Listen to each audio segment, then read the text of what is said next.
एक गाना है, चंदा मामा दूर के पुए पकाए पूर के। और एक और गाना है, चंदा मामा से भी प्यारे हैं ये हमारे मामा। और एक और भी तो गाना है, मेरे अच्छे चंदा मामा तुम घर मेरे आ जाना।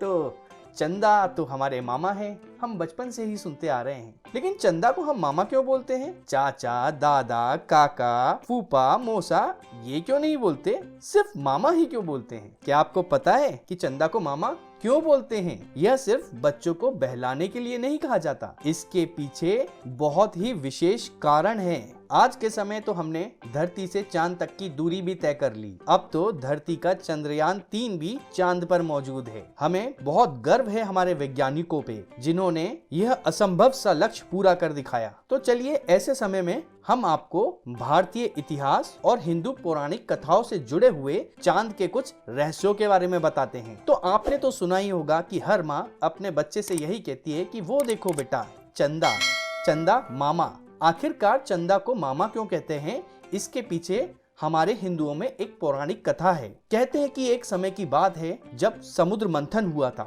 उसमें से कई सारे रत्न निकले थे, जिसमें से एक रत्न था माता लक्ष्मी। चूंकि माता लक्ष्मी भगवान विष्णु के पास चली गई थी, इसलिए हम लक्ष्मी जी को अपनी माँ मानते हैं। तो फिर क्या था, लक्ष्मी जी के बाद जितने भी रत्न निकले उन सभी को हमने लक्ष्मी जी के भाई या बहन की तरह माना। लक्ष्मी जी के बाद निकलने वाले रत्नों में से ही एक था चांद, इसलिए हम चांद को माता लक्ष्मी का छोटा भाई मानते हैं। और माँ का छोटा भाई हमारा कौन हुआ? मामा। इसलिए चंदा हमारा मामा है। तो अगली बार जब भी आप अपने बच्चे को बताएं कि वो देखो बेटा चंदा मामा, तो उसे यह जरूर बताएं कि उसको मामा क्यों कहते हैं। इसके अलावा भी अगर हम देखें तो हम पाएंगे कि चंद्रमा जो है वो धरती के चारों तरफ चक्कर लगाता है, बिल्कुल वैसे ही जैसे एक छोटा भाई अपनी बहन के चारों तरफ घूमता रहता है, फिर चाहे दिन हो या रात। और इस धरती को हम अपनी माँ मानते हैं और हमारे माँ का छोटा भाई हमारा मामा। तो एक यह भी कारण है चांद को मामा कहने का। अरे यह क्या बकवास है, यह तो सब फालतू की बातें हैं, ये तो सब पुरानी बातें हैं, इनमें कहाँ सच्चाई। मुझे पता है आप लोग के मन में यही सारी बातें चल रही होंगी, तो मैं आपको बता दूं, चांद को मामा मानने के पीछे एक वैज्ञानिक कारण भी है। जी हाँ, बिल्कुल सही सुना आपने, वैज्ञानिक कारण। हाँ, तो मैं आपको वह कारण बताऊं उससे पहले मैं आपसे बोलूंगा कि आप हमारे इस चैनल को सब्सक्राइब जरूर करें और हाँ, बेल आइकॉन को भी दबाएं, ताकि इस तरह का वीडियो जब भी हम आपके पास लेकर आएं तो आपको उसका नोटिफिकेशन पहुंच जाए। मुझे पूरा विश्वास है यह वीडियो पूरा सुनने के बाद आप पक्का चैनल को सब्सक्राइब भी करेंगे और इस वीडियो को लाइक भी करेंगे। तो चलिए मैं आपको बताता हूं कि चांद को मामा हम क्यों कहते हैं, इसके पीछे वैज्ञानिक कारण क्या हो सकता है। वैज्ञानिकों ने शोध में पाया है कि आज से कुछ करोड़ों साल पहले हम जिस धरती पर रहते थे वो ग्रह ऐसा बिल्कुल भी ना था। फिर कहीं दूर से भटकता हुआ ग्रह, जिसको हम आज थिया ग्रह के नाम से जानते हैं, वो आकर हमारे इस ग्रह से टकरा गया। उस टक्कर के बाद जन्म हुआ हमारी आज की धरती और आज के चंद्रमा का। तो हाँ, हमारी धरती और हमारा चंद्रमा किसी एक ग्रह से ही बने हैं। और जो दो एक ही माँ से उत्पन्न होते हैं वो कौन होते हैं?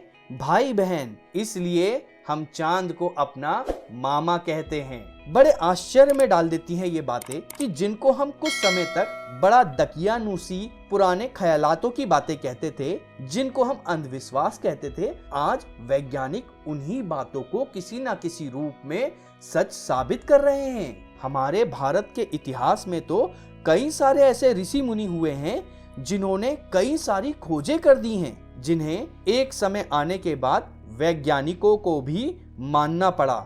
जैसे कि एक वराहमिहिर। आज से 1500 साल पहले भारत में एक ऐसे ऋषि हुए जिन्होंने भारतीय खगोल शास्त्र में बड़े बड़े काम करे। उन्होंने बताया था कि चांद जो चमकता है वह उसकी खुद की रोशनी नहीं होती, बल्कि वह सूरज की रोशनी की वजह से चमकता है। सिर्फ इतना ही नहीं, उन्होंने तो मंगल ग्रह पर पानी होने तक की भविष्यवाणी कर दी थी।